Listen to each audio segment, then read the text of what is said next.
Hello, everybody. Welcome to the Critical Issues Forum online teachers workshop.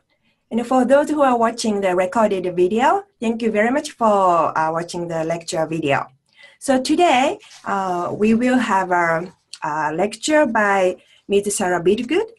And this is her second lecture for this workshop. So I am not going to the details of her background, but she's the CNS, our center's senior research associate.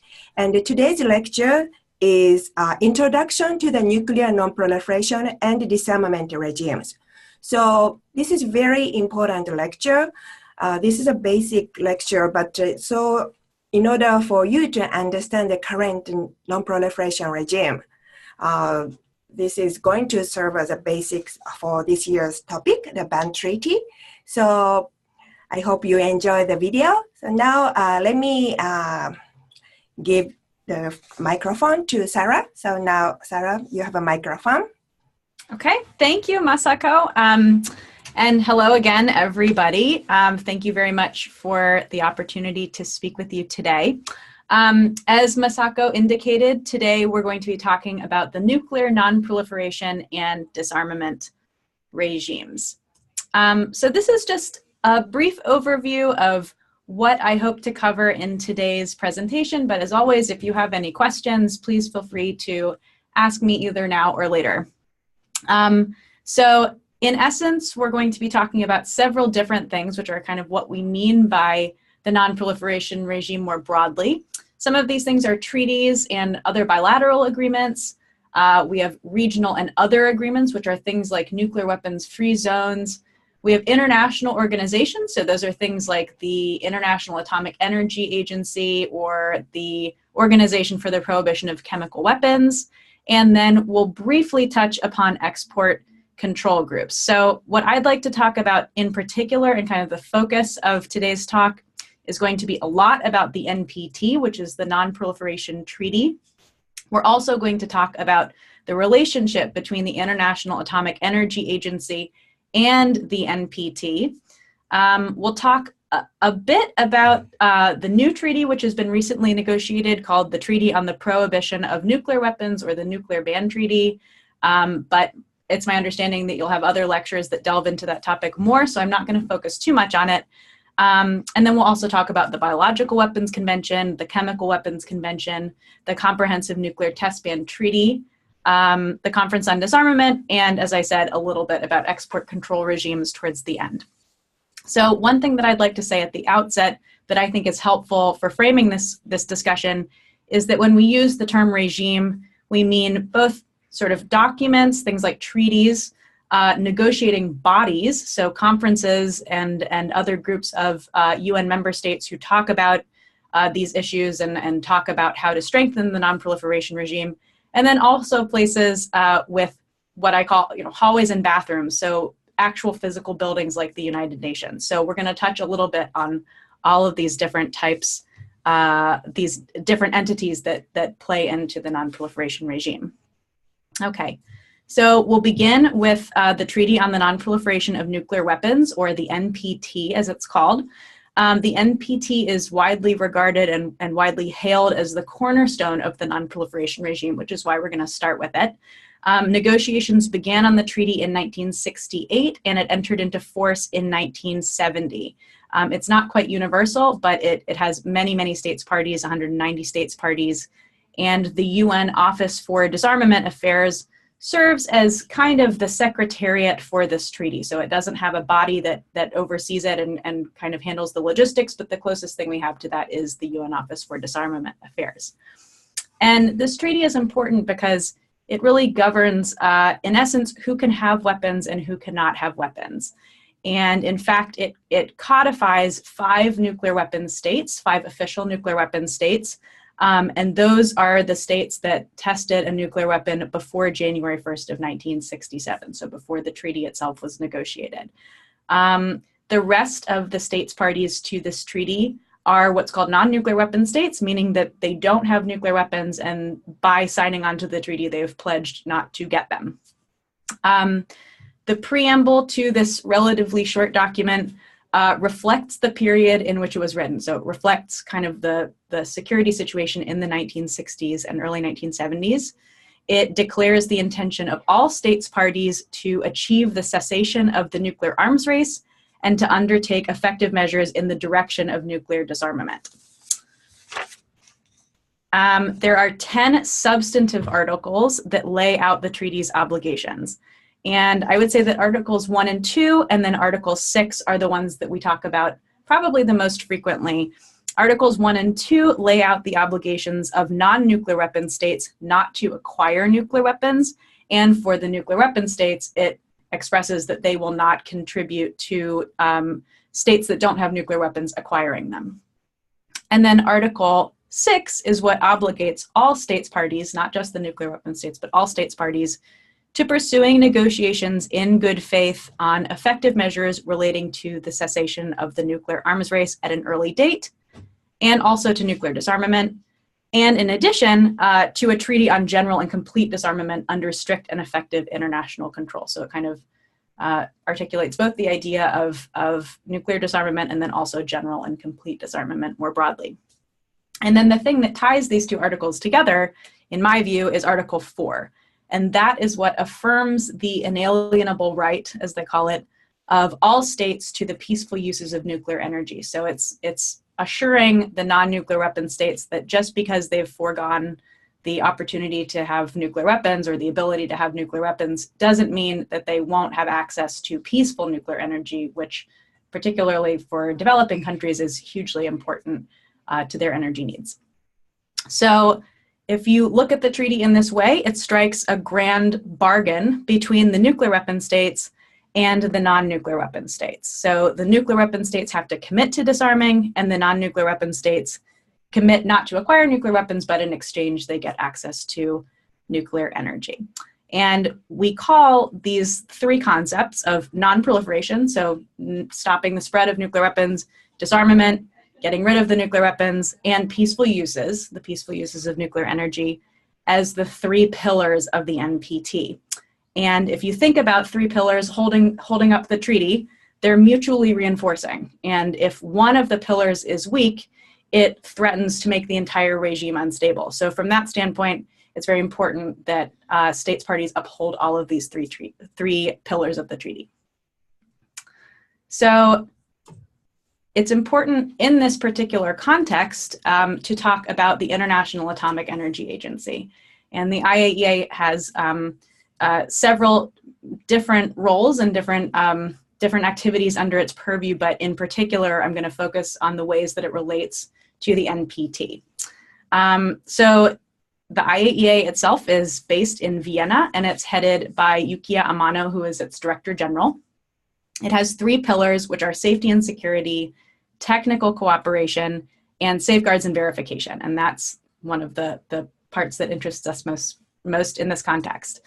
The IAEA is integral to the Nonproliferation Treaty because it serves as the verification mechanism for the non-proliferation articles of that treaty. And it does this through the implementation of safeguards. And you can see this in Article 3 that I've put up on the slide here. That's Article 3 of the NPT. And it articulates the fact that each of the non-nuclear weapon states parties to the treaty undertakes to accept safeguards that it will negotiate and conclude with the IAEA. So the implementation of safeguards is what allows the IAEA to ensure that the non-nuclear weapon states only use nuclear material and technology for peaceful purposes. And it does this there are several modes of safeguard that it can use to do this. Most of the safeguards that the IAEA concludes are what's called comprehensive safeguards agreements with the NPT member states. And right now it has 174 of these in place with member states. And these enable the IAEA to ensure that safeguards are applied on all of the nuclear material in the territories of these countries and under their jurisdiction or under their control, in order to verify that this material isn't being diverted to a nuclear weapons program. Because as we know, many of these materials are dual use. They could be peaceful or military. And so these safeguards help to ensure that they're not diverted into a military program.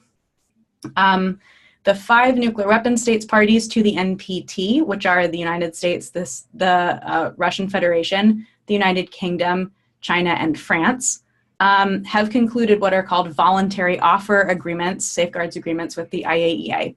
So under the NPT, they're not obligated to conclude these with the agency, but they have done so anyway. And because they already have military programs, what this does is ensure that the material that is designated for peaceful programs and peaceful purposes in these countries isn't withdrawn from IAEA safeguards. And then several of the nuclear weapons possessing states have also concluded what are called item-specific safeguards agreements with the agency. And these are just safeguards agreements that apply to certain facilities in these countries. So in addition to the comprehensive safeguards agreements and the safeguards agreements that I've described in addition to that, there's also something called the additional protocol. And additional protocols function in addition to an existing safeguards agreement. They're not standalone agreements. They function in addition. And they provide extra tools that the agency can use to fulfill its mission and to complete verification. So the IAEA currently has additional protocol agreements in place with 129 states. And you might have heard about this terminology in the context of the Iran deal, because part of that deal stipulates that Iran will implement an additional protocol agreement with the agency in perpetuity. So it does not sunset, it doesn't expire, it's forever. Okay, so how do we measure how the peaceful uses of nuclear energy and the nonproliferation and the disarmament pillars of the NPT are being implemented? Well, this is done through the NPT review process. And the treaty is reviewed in 5-year cycles. So states parties have meetings every 5 years where they try to come to consensus and they come to agreement about how the treaty has been implemented so far and where it should go from here and how it should be better implemented in the future. And then in the intervening years in these 5-year periods, the states parties also meet and have preparatory committee meetings where they start to make recommendations for the big conferences that happen every 5 years, the review conferences. Coincidentally, review conferences have been able to reach consensus in almost alternating years. So basically every other year, states parties are able to come to a consensus agreement about how they view the treaty and where they think it should be going. And these started in 1975, so the first 5-year increment after the treaty itself was entered into force. And I'm not going to go through each one of those, but I would like to highlight for you several of the landmark review conferences that have had an impact and continue to have an impact on the review process today. The first one of these is the 1995 Review and Extension Conference. So this conference took place 25 years after the entry into force of the treaty. And under the original context in which the treaty was negotiated, the states parties decided that after 25 years, they would decide whether they would just let the treaty expire, whether they wanted to extend it indefinitely, or whether they wanted to extend it for a fixed period. So this treaty was important, or this review conference was important because it both reviewed the treaty, but also decided what the future of the treaty would be. And somewhat ironically, given how important this was, that there actually wasn't a consensus final document that was derived from this review conference, but states parties were nevertheless able to agree to extend the treaty indefinitely, and then also to a series of decisions and a resolution that they felt would be important to the future of the treaty. And these decisions and this resolution lay the groundwork for several of the challenges and opportunities to the nonproliferation regime that we'll talk about during the rest of this talk. Among the decisions that the states parties were able to reach included, of course, to extend the treaty indefinitely, also to strengthen the review process, so they made some tweaks to the way that the treaty is reviewed. They also decided to adopt a series of principles and objectives for nuclear nonproliferation and disarmament, and to adopt a resolution on the Middle East. And the resolution on the Middle East is important, and it's something that continues to come up. Essentially, it calls upon all of the states in the Middle East to accede to the NPT as non-nuclear weapon states and to take practical steps towards the establishment of a zone free of all weapons of mass destruction in the region. And this resolution is important, but it doesn't provide any guidelines as to how to implement this or what a time frame should be for the establishment of the zone. So it comes up repeatedly in review conferences in the future, including our most recent review conference, and I'll talk a little bit about that as well. So even though the treaty was extended indefinitely in 1995, there were and continue to be deep differences between the states parties in terms of their national interests, in terms of how they view the implementation of the treaty, and these continue to exist today.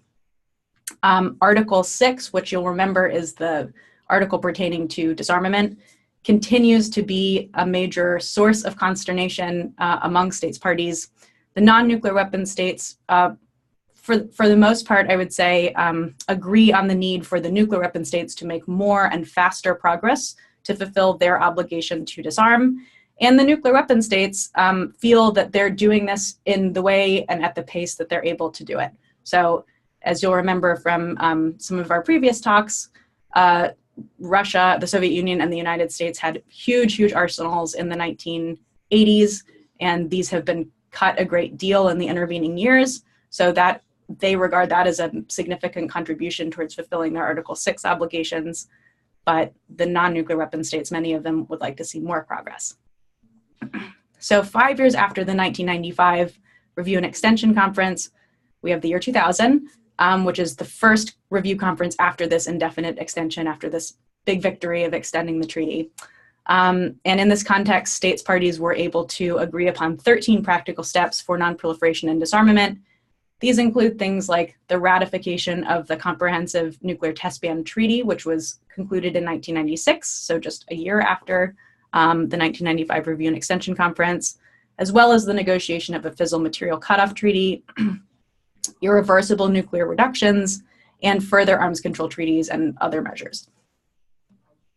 The 2005 Review Conference was not able to reach consensus and is widely regarded as one of the most disappointing review conferences, so I'm not going to go too much into that. But the next one was a landmark review conference in 2010. And at this conference, states parties were able to negotiate a 64-point action plan of practical steps towards disarmament and nonproliferation, which included the convening of a 2012 conference on establishing the WMD free zone in the Middle East that I mentioned before. This hasn't happened yet, and as we talk about what the 2015 NPT Review Conference looked like, you'll see the impact that this had.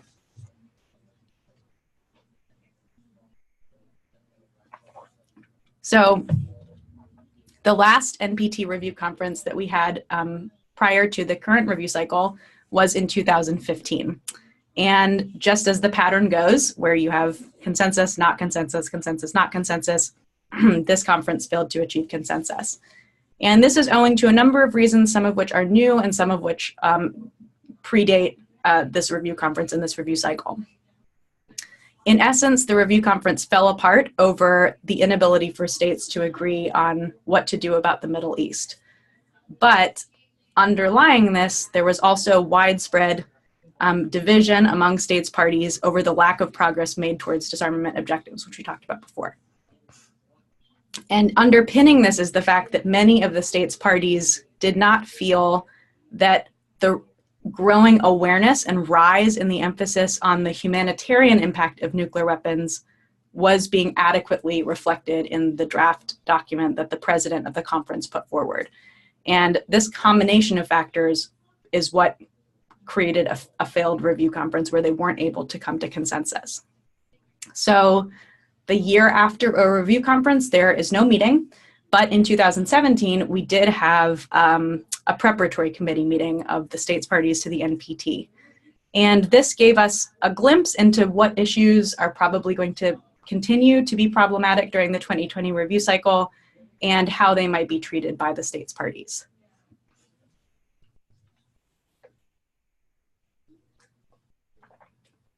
So in my view, there are three major issues that will likely continue to be topics of debate and conversation in the 2020 NPT review cycle. And the first of these is obviously North Korea, the DPRK.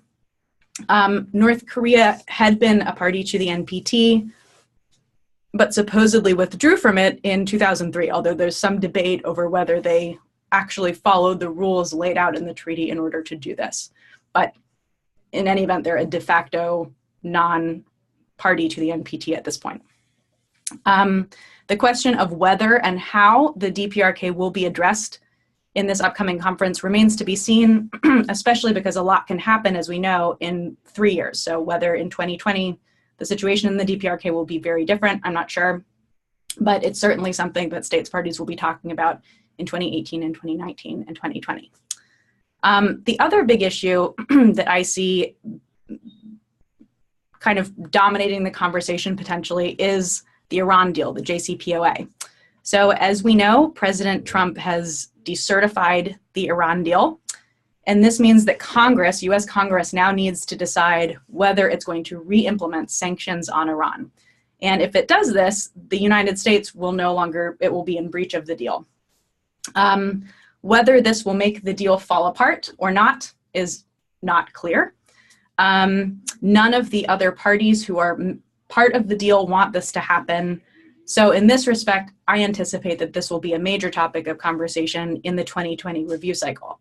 And this is especially the case because in previous review conferences, so in the 2017 PrepCom, for example, the JCPOA was upheld as kind of a paragon and an important example of multilateral cooperation for nonproliferation, particularly between the United States and Russia, who are both parties to the deal. And also, because of the emphasis that I think will be on the JCPOA, if the United States pulls out of this multilateral deal, I think states parties will be concerned that this will send a signal to the DPRK that multilateral diplomacy with the United States is not effective. So the third major impact that I see is the Treaty on the Prohibition of Nuclear Weapons. And this is a treaty that was negotiated in 2017. And as I mentioned, I'm going to say a little bit about that, but I understand that you'll also have other lectures on that, focusing specifically on that as well. But just so that you have some background, the Treaty on the Prohibition of Nuclear Weapons sort of grew out of what's called the Humanitarian Impact movement. And I think we can trace this back to a 1994 International Court of Justice decision that using nuclear weapons or threatening to use nuclear weapons could be a violation of international law. And this was a question that the UN General Assembly asked the ICJ to consider. And what they concluded is that there exists an obligation to pursue in good faith and bring to a conclusion negotiations leading to nuclear disarmament in all its aspects under strict and effective international control. And this decision is almost always recalled in the review conference final documents at the NPT review conferences. And I think this conclusion is what has set us down a current path of being very focused on the humanitarian impact of nuclear weapons, which isn't really something that we saw prior to 1994. And it has prompted states parties and international organizations and civil society to think about how international humanitarian law and other legal frameworks can move the disarmament process and the disarmament debate forward. So the 2010 NPT final document was the first to recognize the deep concern at the catastrophic humanitarian consequences of any use of nuclear weapons and to reaffirm the need for all states to comply at all times with applicable international law, including international humanitarian law. And this new line of discourse took on a life outside of the NPT in 3 review conferences on the humanitarian impact of nuclear weapons that took place in 2013 and 2014. And the last of these humanitarian impact conferences took place in Vienna in 2014. It was attended by 158 states, and it culminated in what was called the Humanitarian Pledge, where states vowed to fill the legal gap that was left by the NPT, and 159 states subscribed to this pledge and signed on to it. So that takes us to sort of the present. Coming out of this initiative, of this effort to fill the legal gap in the NPT, states parties came together to negotiate a ban treaty, a treaty prohibiting nuclear weapons. And after 2 rounds of negotiations, this treaty was adopted in July of 2017. And the negotiations were chaired by a Costa Rican ambassador by the name of Elaine White Gomez. And it's important to note that none of the nuclear weapon states participated in these negotiations. They were against the negotiations themselves, and they decided not to participate, although they were allowed to. So I don't think there's enough time to sufficiently go into the ban here, but it is important to note that the emergence of the ban and the fact that the ban was negotiated and concluded reflects the concerns that we've talked about in our discussions so far among the NPT member states. So this includes concern about the slow pace of nuclear disarmament and concern over the lack of recognition about the catastrophic humanitarian consequences of the use of nuclear weapons. The ban treaty text itself reaffirms the importance of the NPT and the CTBT. So it positions itself as being a complement to those existing treaties. It opened for signature on the 20th of September of 2017, and in order for it to enter into force, 50 states need to ratify it. So far, 53 states have signed it, and only 3 have ratified, but most experts agree that it's very likely that it will enter into force. Now, in terms of the reactions that the ban treaty has elicited, France, the UK, and the United States came out almost immediately after the ban was negotiated and expressed that they don't intend to sign it, to ratify it, or ever become party to it.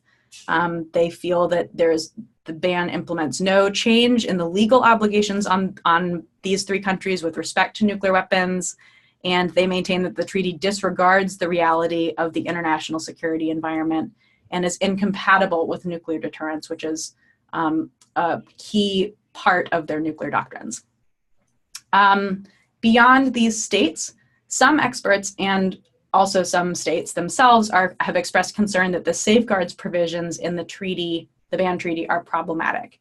And in particular, they highlight the fact that parties who would join the ban treaty with nuclear weapons after July of this year have to accept a comprehensive safeguards agreement and also an additional protocol. So you'll remember, as we talked about, the additional protocol allows the agency to use additional measures to verify and fulfill its mandate. Whereas current non-nuclear weapon states under the NPT who join the treaty only have to accept a comprehensive safeguards agreement. So there's a discrepancy between the requirements. In addition, states that accede to the ban treaty with nuclear weapons don't have to accept safeguards until their nuclear weapons are eliminated. And some experts have expressed concern that during this time, when they don't have a safeguards agreement in place, they could be making more weapons while they're supposed to be disarming. So you'll hear more from other experts about this, but those are just some examples of the types of issues that states parties and members of the NGO community have brought up about the ban treaty. And of course, we'll have to wait and see what the 2018 preparatory committee meeting holds, because at the most recent preparatory committee meeting, the ban treaty hadn't yet been concluded. So we don't exactly know how that will impact on negotiations in the NPT context.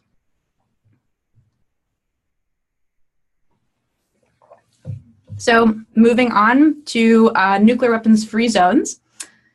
The NPT codifies the right of any group of states to conclude a regional treaty that would ensure the total absence of nuclear weapons in their respective territories. And nuclear weapon free zone treaties also require states to conclude comprehensive safeguards agreements with the IAEA. So we have 7 nuclear weapon free zones or nuclear weapon free states right now. Antarctica is one, Latin America and the Caribbean, which is called the Treaty of Tlatelolco, is one. The South Pacific is a nuclear weapons free zone. The Southeast Asia is one. The continent of Africa is one. Mongolia has declared itself a nuclear weapon free state, and there's a Central Asian nuclear weapon free zone as well. And of course, at the bottom, I've put the WMD free zone in the Middle East with a question mark, because that there has not been, states parties have not been successful at concluding that zone yet, but it's one that's been talked about since the mid-1970s and is particularly important in the context of the NPT. So we've talked a lot about nuclear nonproliferation treaties and nuclear nonproliferation and disarmament measures, but we're going to move on a little bit and talk about some of the other weapons of mass destruction and how they factor into the nonproliferation regime as well. So the first of these treaties that I want to discuss is the Biological Weapons Convention. And it has a very long name that you can read on the slide, but it's shortened to the BWC, the Biological Weapons Convention. This entered into force in 1975. It has 15 different articles, and it doesn't have a mechanism to verify compliance. And we'll contrast this with the Chemical Weapons Convention on the next slide and see how that treaty compares with this one. But in essence, it obligates states parties to commit not to develop, produce, stockpile, or otherwise acquire microbial or other biological agents or toxins of types and in quantities that have no justification for prophylactic, protective, or other peaceful uses. And it also obligates states parties to commit not to develop weapons, equipment, or means of delivery designed to use these things for hostile purposes in an armed conflict. Right now it has 147 members, and if a violation is suspected, any state party can request a formal investigation through the UN Security Council. So again, this is a little bit different than the Chemical Weapons Convention, which we'll talk about on the next slide. And in addition, another way in which it's different is that there is no body that oversees the implementation of the BWC. What's challenging about this treaty is the fact that much of the equipment and facilities that would be used for making biological weapons are inherently dual use. So if you think, for example, about a factory that makes yogurt or beer, the types of fermenters and equipment that would be used in those settings could also be used for bioweapons production. And so the treaty has to try to discern between production for peaceful purposes and production for military purposes, and that can be very difficult. So the next treaty is the Chemical Weapons Convention. And as you can see, it was concluded much later than the BWC. And I would say that the negotiators learned some important lessons from the negotiation of the BWC. So the CWC is almost universal. It has 192 states, and it contains 4 key provisions. And you can see what those are on the slide there.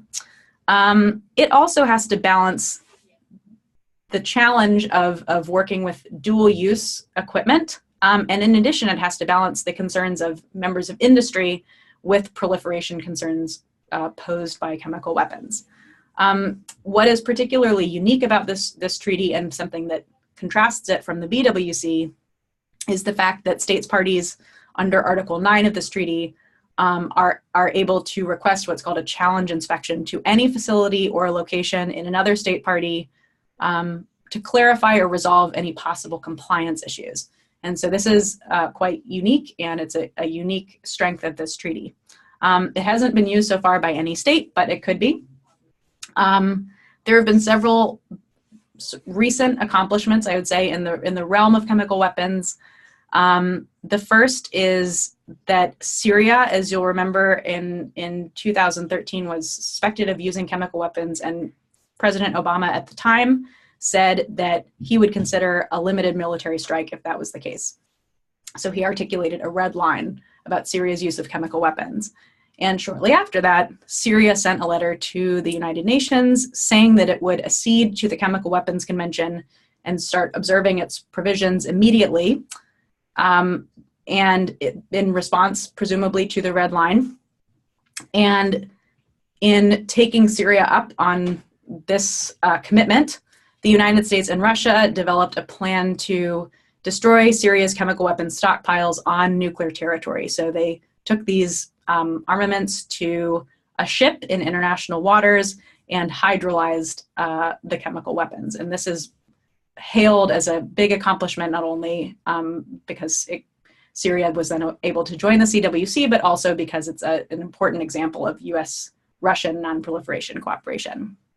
And in that same line, Russia recently completed the destruction of its chemical weapons stockpile. So that actually happened in this year, fall of this year.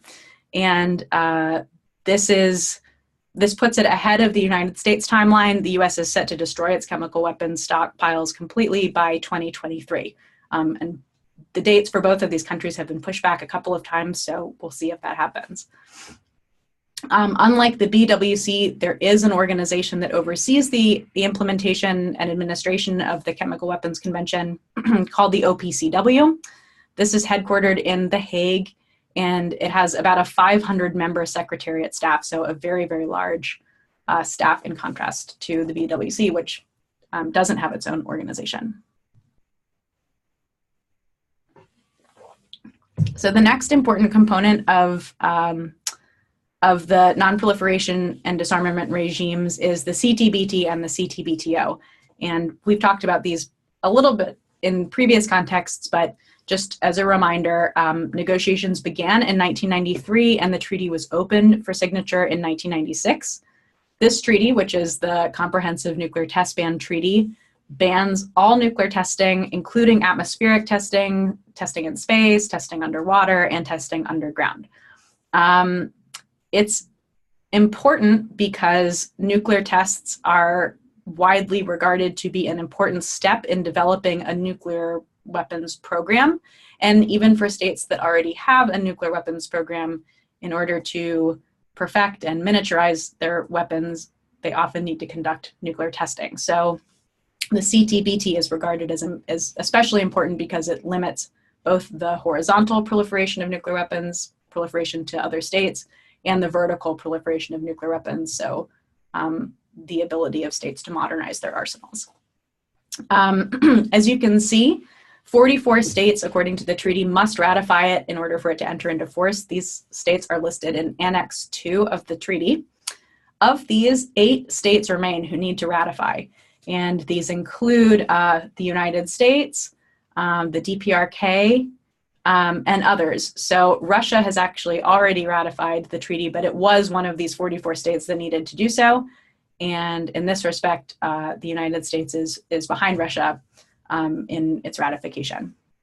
So even though the treaty has not yet entered into force 21 years after its opening for signature, nevertheless, the monitoring system that monitors for nuclear tests worldwide is already in place and almost complete. So the International Monitoring System, which is what this is called, is comprised of monitoring systems that are installed all over the world. There are infrasound monitoring systems, seismic monitoring facilities, hydroacoustic monitoring facilities, and radionuclide monitoring facilities. And this network allows the Comprehensive Nuclear Test Ban Treaty Organization to monitor and detect any potential nuclear test that would take place around the world. And so this verification and monitoring regime is one of the sort of biggest scientific accomplishments of this treaty and really sets the CTBT apart from many other treaties. And it's already being used, it's already detected the nuclear tests that the DPRK has conducted. And if you go on the CTBT website, you can see the seismic signals that these tests have released. So it's already functional. The Conference on Disarmament is the multilateral disarmament negotiating forum of the international community of the United Nations. It has 65 member states and 38 observer states, and it meets in Geneva from January to September of each year. And this is a body that operates on consensus, and this has posed particular problems for the CD, which has actually been in deadlock since 1996. At the start of each session, the CD needs to agree on a program of work. And they haven't been able to do this since 1996, with the exception of 1998 and 2009. But even when the states parties, or even when the member states are able to agree on a program of work, that doesn't carry over to the next session. So they need to renegotiate the program of work with every session. And so as a result, even though they were able to negotiate programs of work in 1998 and 2009, they couldn't adopt these agendas in a way that would carry over to the next session. So they've remained in deadlock. This is problematic because the CD is charged with negotiating some important treaties. We talked previously about the fissile material cutoff treaty. This is within the purview of the CD. It's also supposed to consider nuclear disarmament generally, the prevention of an arms race in outer space, and negative security assurances. So the fact that the CD is deadlocked is problematic, and there is a committee within the CD now that's trying to think about ways to move past this deadlock and allow the committee to agree on a program of work. So our last slide here is export control regimes. And in essence, these are international bodies that states use to kind of organize their national export regimes, their own national export regimes, and to coordinate these across nations. One of the ones that you may hear about in the news or read about frequently is the Nuclear Suppliers Group. And this is responsible for strengthening nuclear dual-use export control guidelines. So making sure, for example, that if you export a research reactor, that it isn't, then used to create a nuclear weapon or something like that. Right now, India and Pakistan are both seeking membership in the Nuclear Suppliers Group.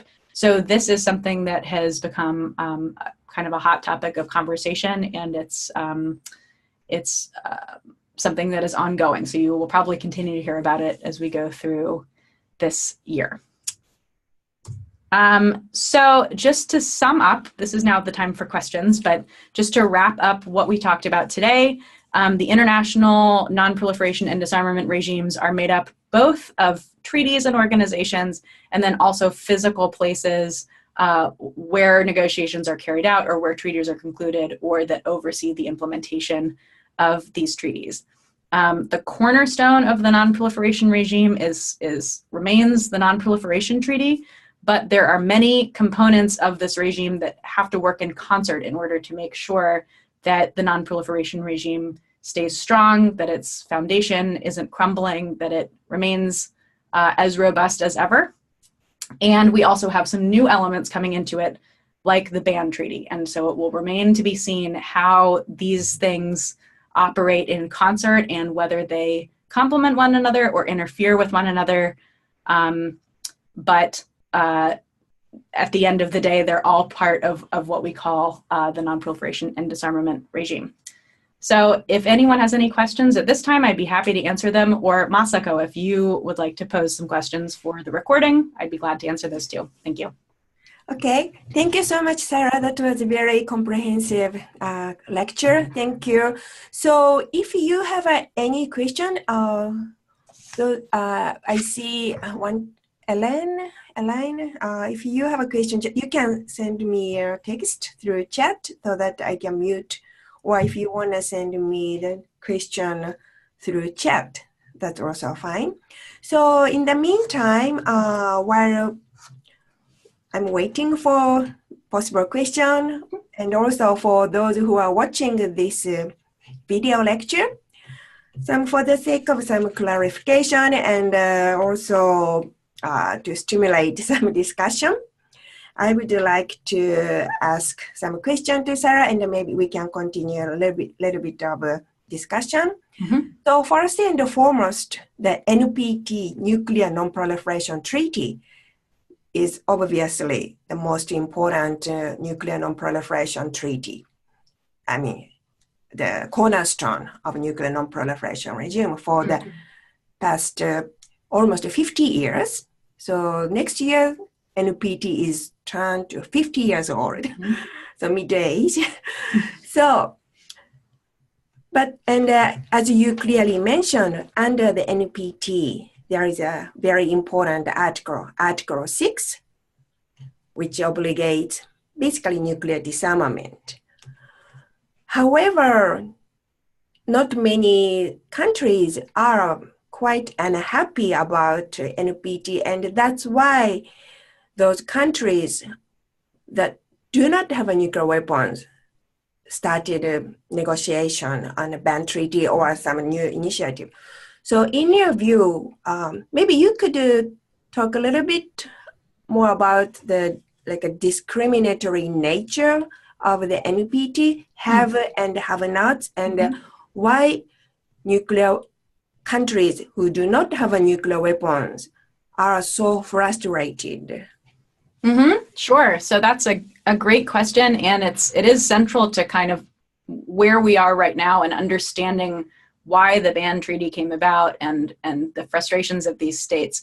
As Masako said, the NPT really codifies a system of nuclear haves and nuclear have-nots. So under the treaty, we know that 5 states, the states that tested before January of 1967, are the ones that are allowed to have nuclear weapons, and none of the other states are allowed to have them.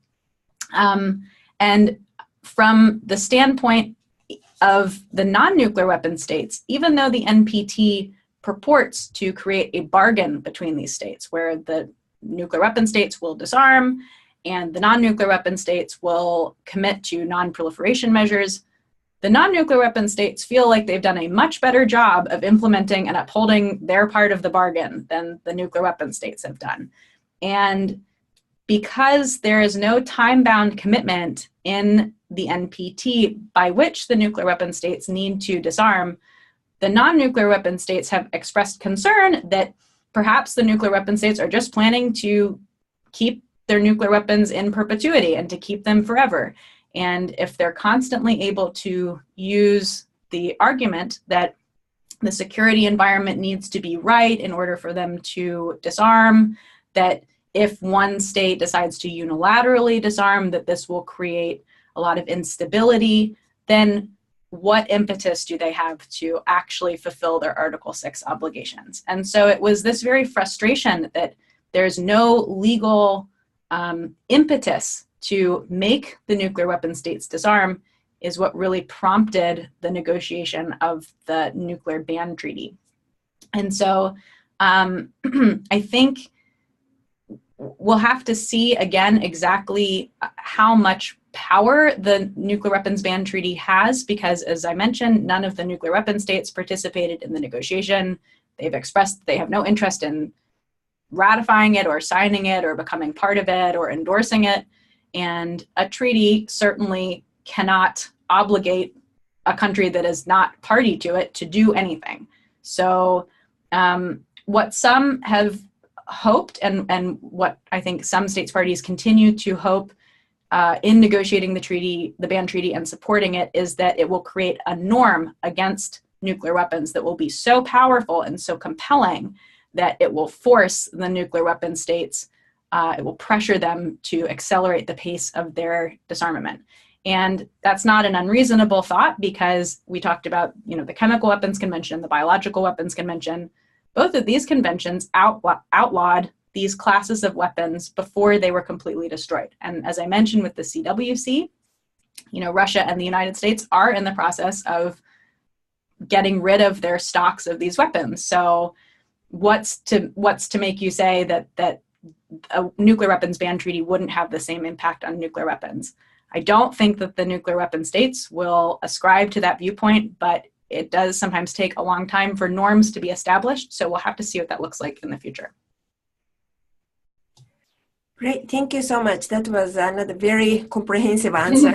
Thank you. So another important issue about NPT is, of course, non-proliferation. And you also clearly mentioned the importance of the IAEA, International Atomic Energy Agency, which is located in Vienna, Austria. Mm-hmm. So you also mentioned comprehensive nuclear safeguards, comprehensive safeguards to make sure non-nuclear weapon states are not going to use nuclear energy for military purposes. But on top of that, stronger safeguards, which is additional protocol. So could you touch upon a little bit about why additional protocol was necessary and why they decided to have additional protocol on top of comprehensive safeguards? And also, there are some countries that are opposed to conclude stronger safeguards, additional protocol. Some countries said comprehensive safeguard, basically standard safeguard, is good enough. Why do we need to have a stronger safeguard? So could you talk a little bit about that argument? Sure. So with regard to the need for the additional protocol, unless countries declare the facilities that should be safeguarded, under the old safeguards agreements, the IAEA would not inspect those facilities. And so the additional protocol is what enables the IAEA to inspect all of the nuclear facilities and all of the nuclear material that exist in a country. So there's no way for a country to not declare a facility and then have that not be inspected by the IAEA with the additional protocol. Some states are opposed to the additional protocol, not necessarily because they have anything to hide, but because they feel that under the NPT, they are entitled to the peaceful uses of nuclear energy, and they should not have any additional obligations or impositions put on them by the agency. They feel that they have the right to the peaceful uses of nuclear energy, and that having additional, more intrusive inspections that the IAEA is able to conduct interferes with that inalienable right to the peaceful uses of nuclear energy. So that's an argument that you sometimes hear in the context of the NPT.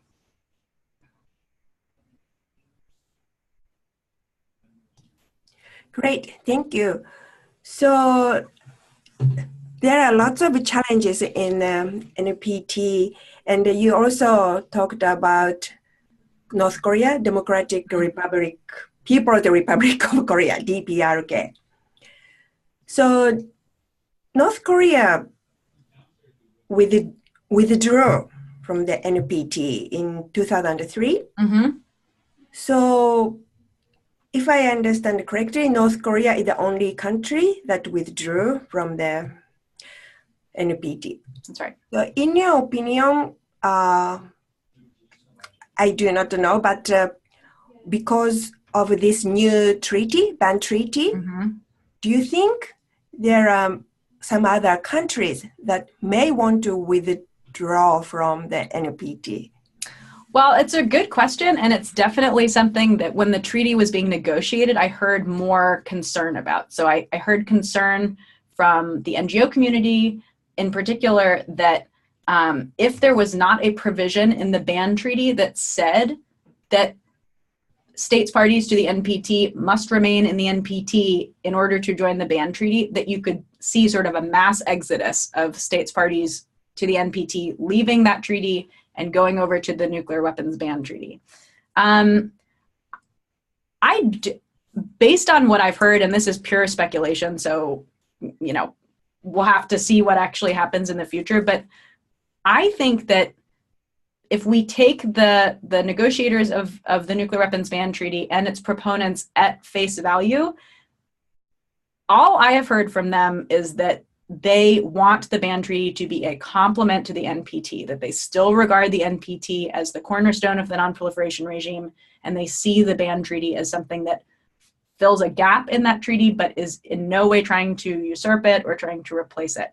So I would be surprised, I think, if a lot of states parties somehow left the NPT and moved over to the ban treaty. But I think a lot of that will depend on whether there is any improvement in the pace of disarmament, whether states continue to kind of lose heart that the NPT is really going to advance disarmament. And under those circumstances, I suppose I could imagine that states might leave that treaty and go over to the banned treaty. But it's pure speculation at this point, and it's such a new treaty that we'll have to wait and see. Thank you. That is correct. I believe, there are so many speculations, and to be honest, no one knows answers because it just happened. So I think that's why it's so important to think a lot of different, lots of options or interesting scenarios. Mm-hmm. So you also mentioned a banned treaty and NPT are complementing each other. Mm-hmm. And some people don't think like that, and some people think maybe that's the case. And again, at this point, there are so many speculations, a lot of different opinions. So it's very difficult to come up with, of course, we don't know. We don't have a crystal ball. So we really don't know what's going to happen for the future, especially how we can achieve the goal of peace and the security of a world free of nuclear weapons. Mm-hmm. But definitely for the nuclear weapon states, NPT is good enough. Mm-hmm. But non-nuclear weapon states, especially countries that are not protected the nuclear umbrella, think they think they definitely need a new treaty.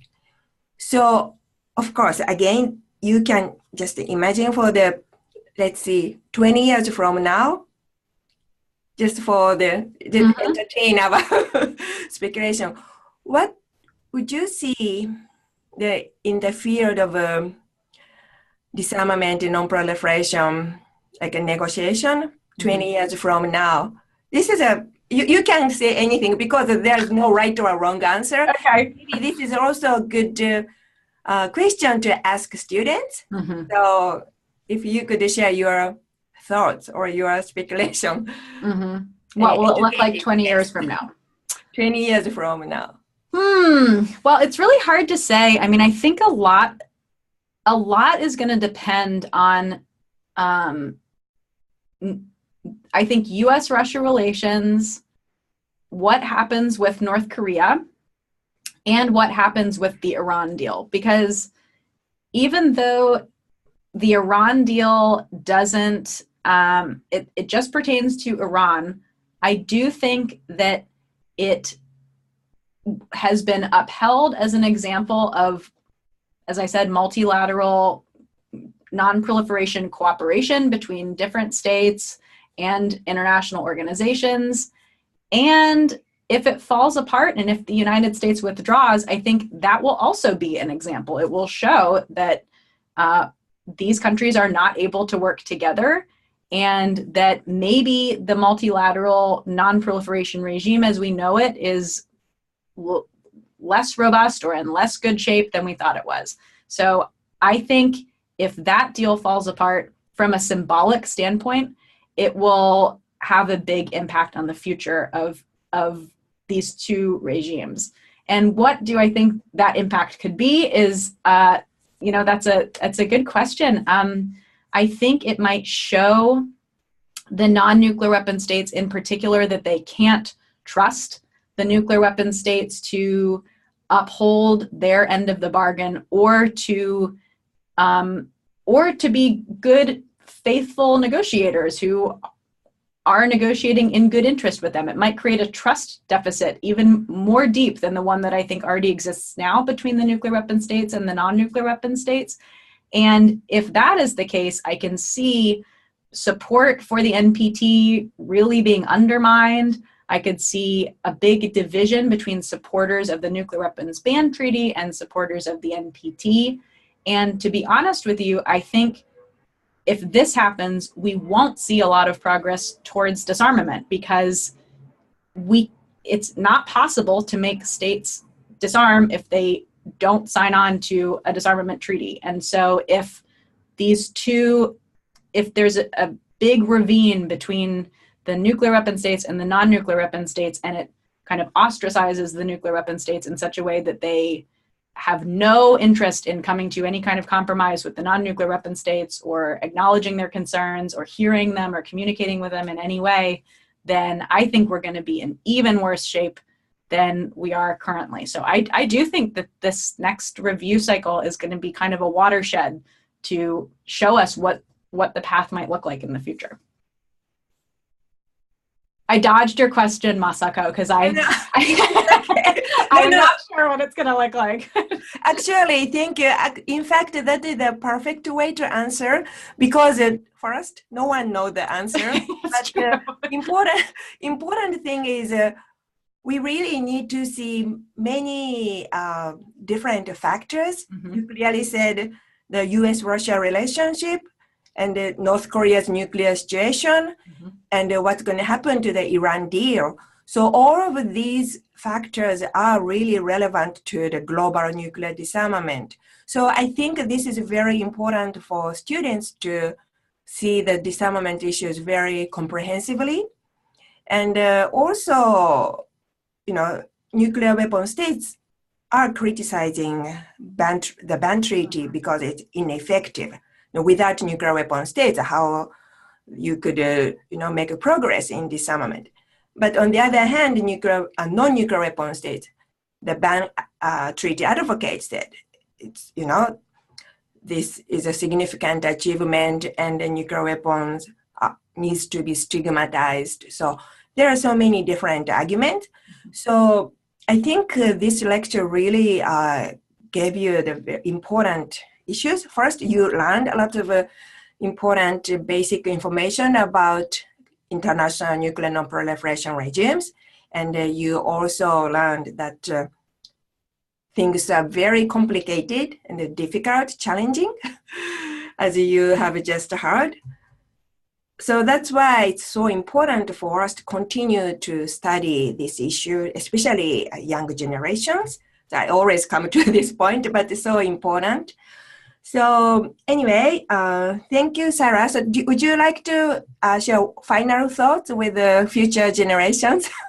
Final thoughts. Oh my goodness. I think, Masako, you hit the nail on the head. It's such a complex issue, and it's important to strike a really good balance between being well-informed and knowing what the issues are and knowing all of the different factors, and not letting that weigh you down so much that you can't think creatively or be hopeful about the future. Because if you're too mired in all of the difficulties of it, you won't be able to come up with the kinds of fresh, out of the box but informed ideas that are needed to move this issue forward. Okay, great. Thank you. On that note, so I would like to conclude today's lecture. So again, thank you so much, Sarah, for giving us such a wonderful lecture. Thank you. Thank you. Bye-bye.